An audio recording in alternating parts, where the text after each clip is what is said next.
La présentation que je vais vous faire donc, est une présentation d'une expérience qui s'est passée dans le Gard il y a 3 ans et qui continue d'ailleurs aujourd'hui, qui va s'élargir même en 2016 et qui a été accompagnée dès la phase de conception par une équipe de recherche, l'Odenor, donc qui a déjà été cité ce matin, Philippe Varin, et une expérimentation qui s'est profondément, je dirais, nourrie de ces travaux de recherche, de cet accompagnement, mais aussi une expérimentation de terrain qui a nourri elle-même l'équipe de recherche avec des allers-retours entre acteurs de terrain et chercheurs qui a été particulièrement riche. Alors, donc, le regard que je vous propose de porter maintenant, c'est vraiment le regard d'un opérateur, hein, c'est pas le discours donc du chercheur. La deuxième remarque préliminaire que je voulais faire, c'est que en menant cette expérimentation, au fond, la CEPAM du Gard a tenté, a essayé de mettre en œuvre un engagement de la Convention d'objectifs et de gestion que l'assurance maladie a passé avec l'État, dans lequel elle s'engage à garantir l'accès aux droits et aux soins, et même plus précisément à identifier les situations de renoncement aux soins et à les prendre en charge. Donc ça, c'est un engagement nouveau de l'assurance maladie et que nous avons essayé de mettre en œuvre. Troisième remarque, tout ce travail se situe dans le cadre d'une démarche que l'assurance maladie a initiée il y a maintenant 3 ans sur le non-recours. Elle a travaillé beaucoup donc, sur le non-recours aux droits, et là, l'expérimentation que je vais vous présenter a une dimension accès aux soins.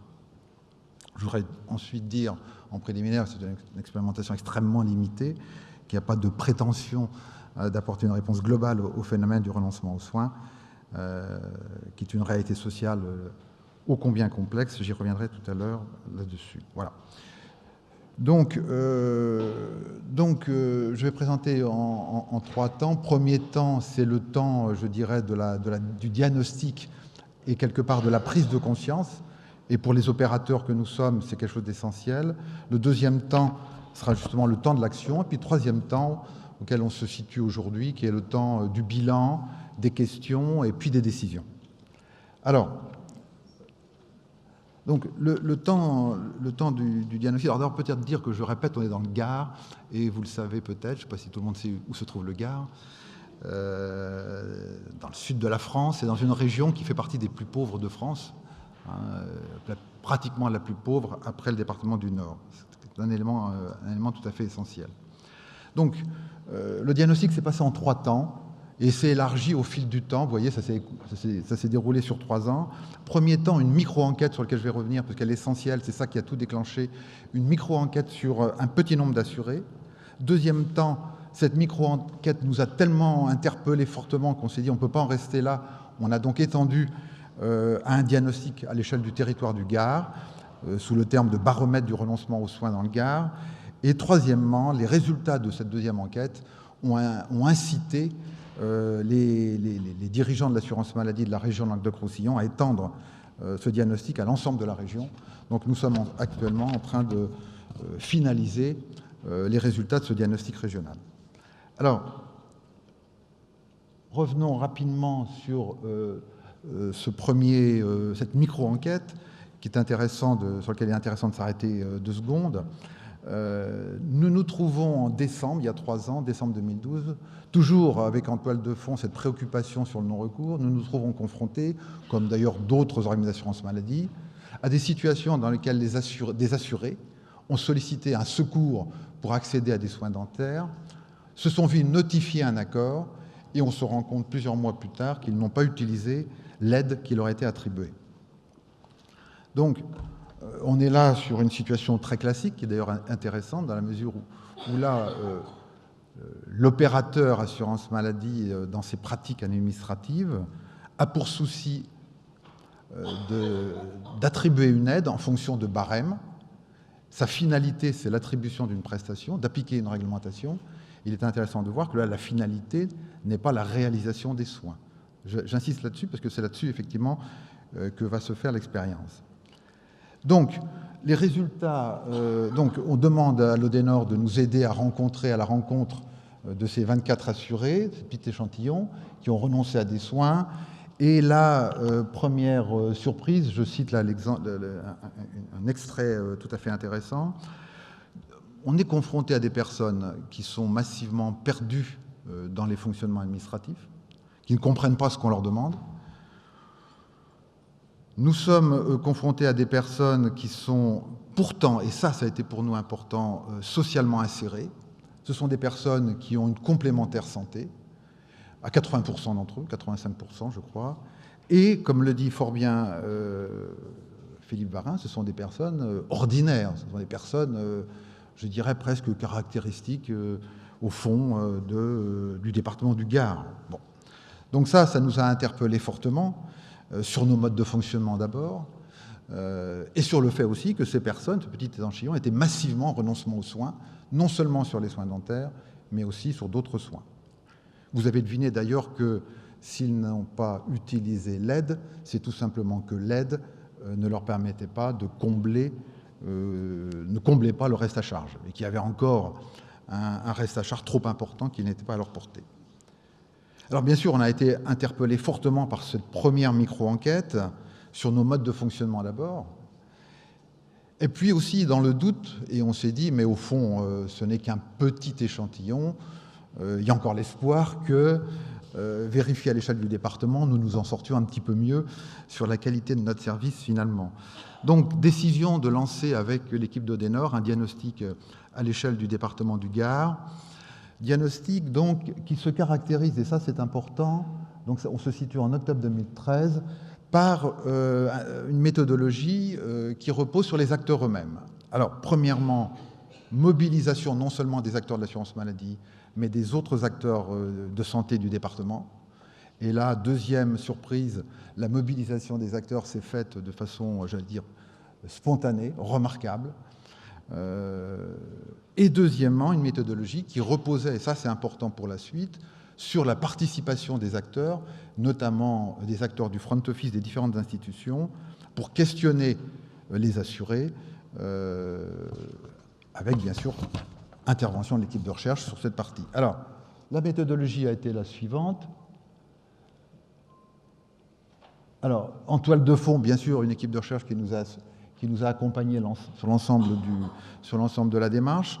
La première phase, bien entendu, qui est la phase de repérage, qui a été co-construite avec les acteurs, qui nous a permis de questionner 4600 assurés qui se présentaient dans les front office des différentes institutions, et qui est d'ailleurs à mobiliser autant nos agents d'accueil que les médecins du service médical, du centre d'examen de santé, que les travailleurs sociaux du département, CCAS, etc. Deuxième étape, sur ces 4600 assurés, nous choisissons sur des critères sur lesquels je ne vais pas m'appesantir, 113 entretiens approfondis. Nous procédons à 113 entretiens approfondis pour mieux comprendre les parcours. Et là, la phase d'analyse de la parole des personnes se fait en 3 temps, et ça c'est essentiel. D'abord une phase d'analyse par les chercheurs, bien entendu, qui d'ailleurs, au fur et à mesure de la progression de leur analyse, la restituent aux partenaires. Donc les partenaires sont associés et au fond construisent progressivement une analyse partagée du phénomène, et au milieu une analyse administrative, je dirais, par les acteurs de la CEPAM, qui essayent de reprendre ces 113 situations et essayent d'imaginer quelle aurait pu être, je dirais, une action différente de l'assurance maladie pour éviter, pour anticiper les problèmes et apporter des éléments de réponse. Et puis, bien sûr, la quatrième étape, qui a été celle de construire des pistes au fur et à mesure pour essayer effectivement de dégager ensuite des pistes opérationnelles. Voilà, on se retrouve là en septembre 2014. Nous présentons,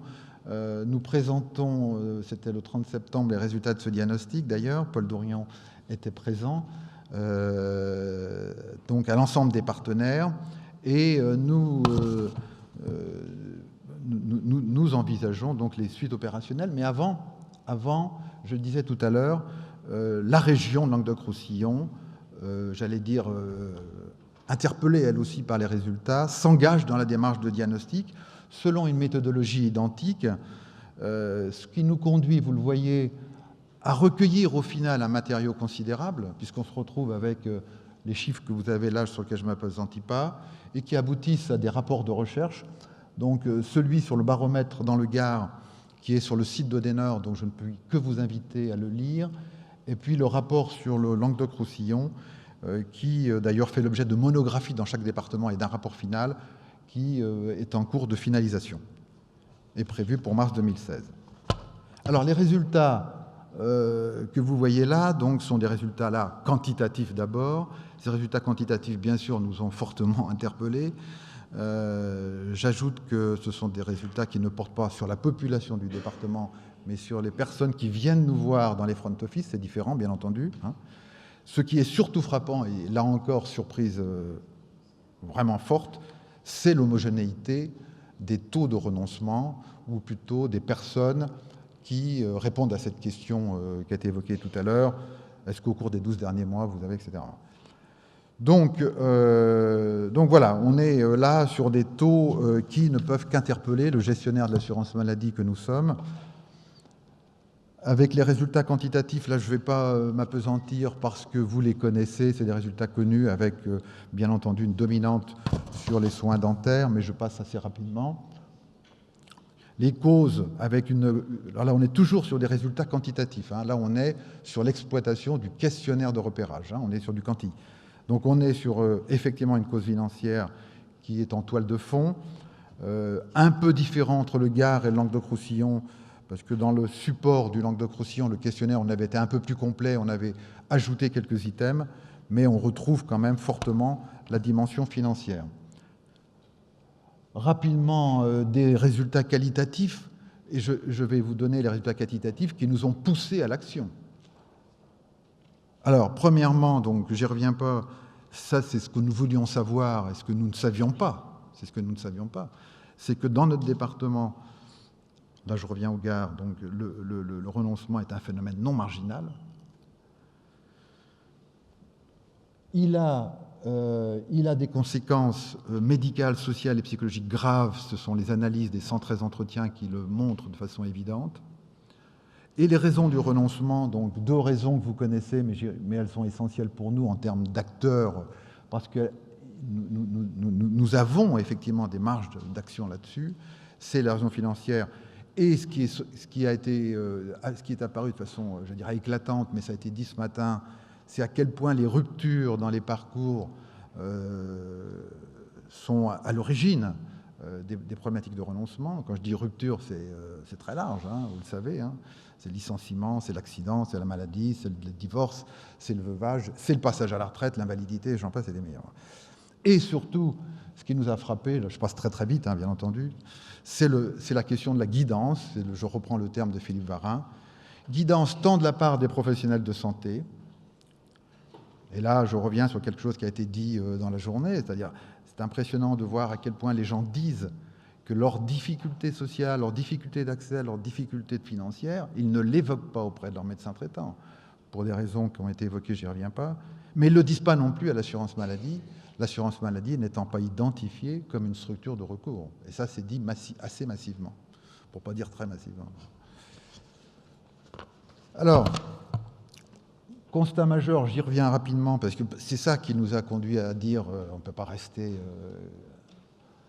à faire comme avant, si je puis dire, c'est qu'effectivement, dans un cas sur 2, sur les 113 entretiens, dans un cas sur 2, à l'évidence, nous aurions pu engager un certain nombre d'actions sur lesquelles je ne vais pas rentrer dans le détail. Ce qui est surtout intéressant, c'est que les autres caisses de la région Languedoc-Roussillon qui viennent d'établir le diagnostic ont fait la même démarche d'analyse des situations et elles retrouvent effectivement ce constat fort et majeur.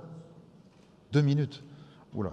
Bon, d'accord. Donc, alors, oui, ben là, donc, ça nous a amené donc à construire une structure que nous avons appelée la plateforme départementale d'intervention pour l'accès aux soins et à la santé, qui repose sur, au fond, 2 axes. On avait appris déjà, grâce au diagnostic, premier axe, un axe de repérage par l'ensemble des professionnels, des partenaires, etc.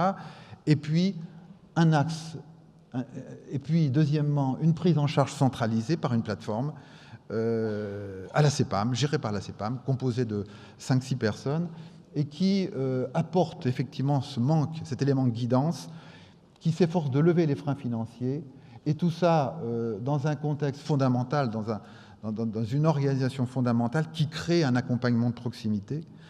J'allais dire, et je l'ai écrit parce que c'est fondamental, un accompagnement stimulant, un accompagnement déterminé et insistant, car on a affaire à des personnes où le risque d'abandon est très fort, parce qu'ils ont eu des expériences antérieures qui pourraient les amener à ça. Ce qui veut dire une équipe qui va effectivement rappeler, etc. Avec un objectif fondamental, et c'est là que je reviens à ce que je disais tout à l'heure, l'objectif, c'est plus d'appliquer la règle. Rassurez-vous, on l'applique, hein.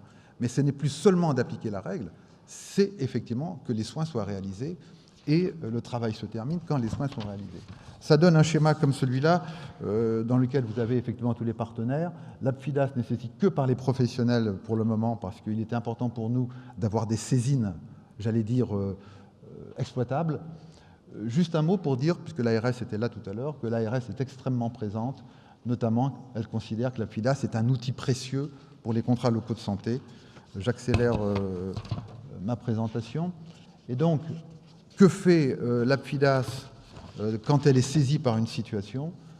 Elle fait un certain nombre de choses que vous voyez là, ce que je ne reviens pas, mais la question, par exemple, des droits, de l'attribution des droits, du bilan des droits et de l'explication de l'usage des droits est quelque chose de fondamental qui ne peut être fait que par l'opérateur assurance maladie, grâce notamment à ses outils, à ses bases de données.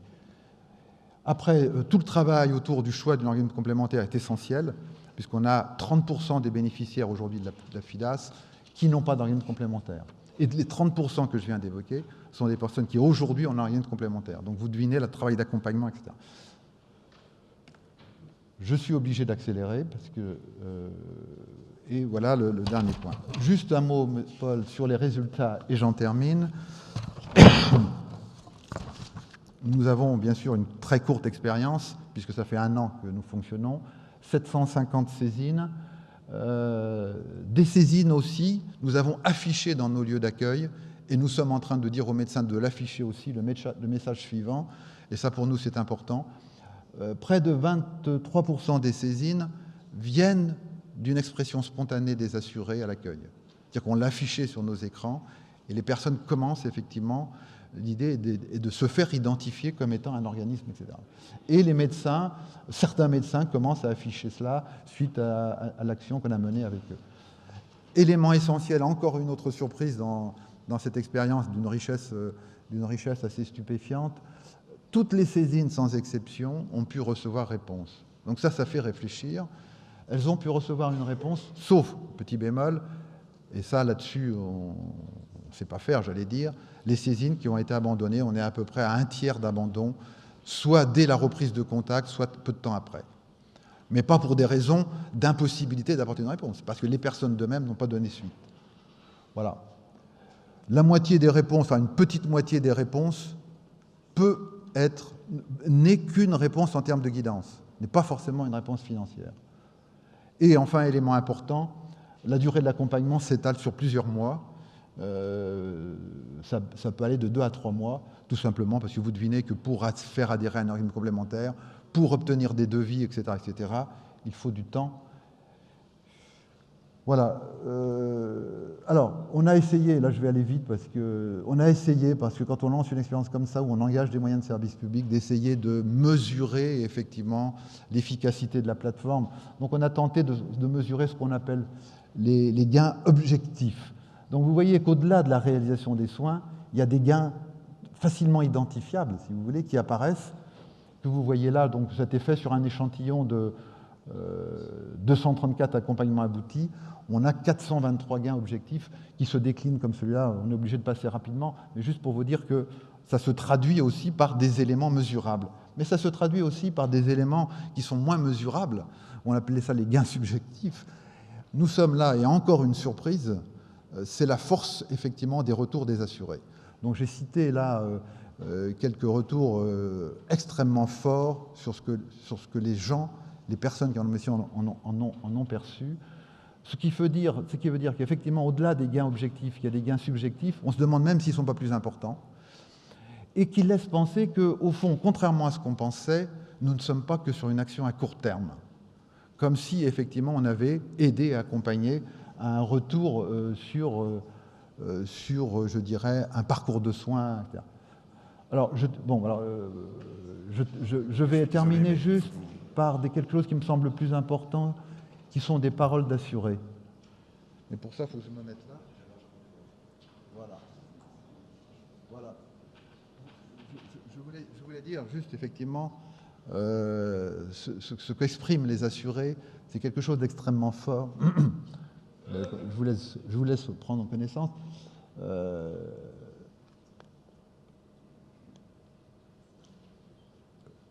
Je vais juste vous lire le dernier qui me paraît le plus fort. C'est cette question. Jamais j'aurais pensé que le coup de pouce, il viendra d'une administration parce qu'il y a un côté un peu pot de terre contre pot de fer. Il y a comme un bloc et vous êtes en face de ça et vous n'existez pas, à part votre numéro de locataire. Là, c'était comme si j'étais le seul assuré.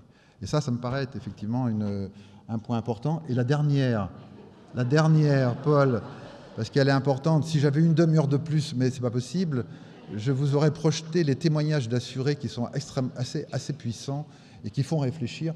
Donc, je vous ai mis le lien pour regarder le film qui recueille un certain nombre de témoignages d'assurés. Voilà, je suis désolé si j'ai dépassé un petit peu.